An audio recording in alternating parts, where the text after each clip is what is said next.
গ্রাম জুড়ে শুধুই হাহাকার আর মাতম।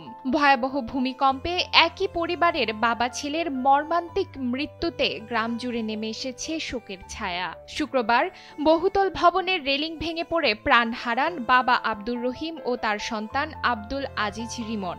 শোকে পাথর পরিবারটির আহাজারিতে ভারী হয়ে উঠেছে এলাকার বাতাস। 3:30 থেকে ফিরোজ ভাই আমাকে ফোন দিয়েছে, আমার ভাই আর নাই। আমি ওই থেকে ভেঙে পড়েছি, নামাজ পড়াইতে পারতেছি না। আমি নিজেই আমার এই ভাইকে কোরআন তেলাওয়াত করাইছি। আমার আম্মা আব্বা আমাদের অনেক ছোট ওনারা। আল্লাহ রাব্বুল আলামিনের হুকুম হয়েছে, আল্লাহ পাক ওনাদেরকে নিয়ে গেছেন। আল্লাহ পাক যেন ওনাদেরকে জান্নাতুল ফেরদাউসের মাকাম স্থান দান করেন। সকলে পড়ে আমিন। শুক্রবার সকালে মাংস কিনতে বেরিয়েছিলেন বাবা ছেলে। আচমকা ভূমিকম্প শুরু হলে 5 তলা ভবনের ছাদ থেকে রেলিং ভেঙে সজোরে পড়ে তাদের মাথায়। ঘটনাস্থলে মারা যান বাবা আব্দুর রহিম।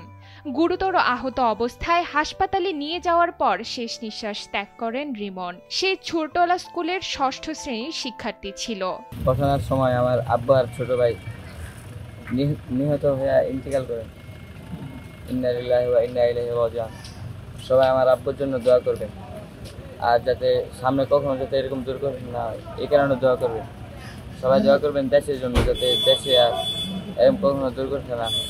শনিবার সকাল 9টায় গ্রামের বাড়িতে জানাজা সম্পন্ন হয়েছে এবং পারিবারিক কবরস্থানে পাশাপাশি দাফন করা হয় তাদের। এই মর্মান্তিক মৃত্যুর খবরে লক্ষ্মীপুর সদর উপজেলার বশিকপুর ইউনিয়নে তাদের গ্রামের বাড়িতে নেমে এসেছে শোকের ছায়া।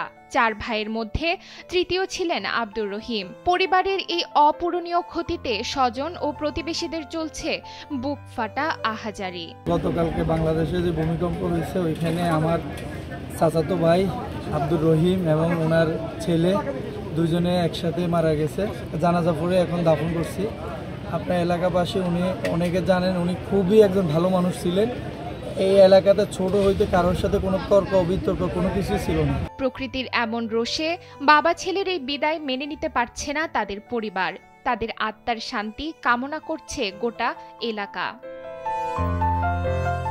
ডেস্ক রিপোর্ট, সময়ের আলো।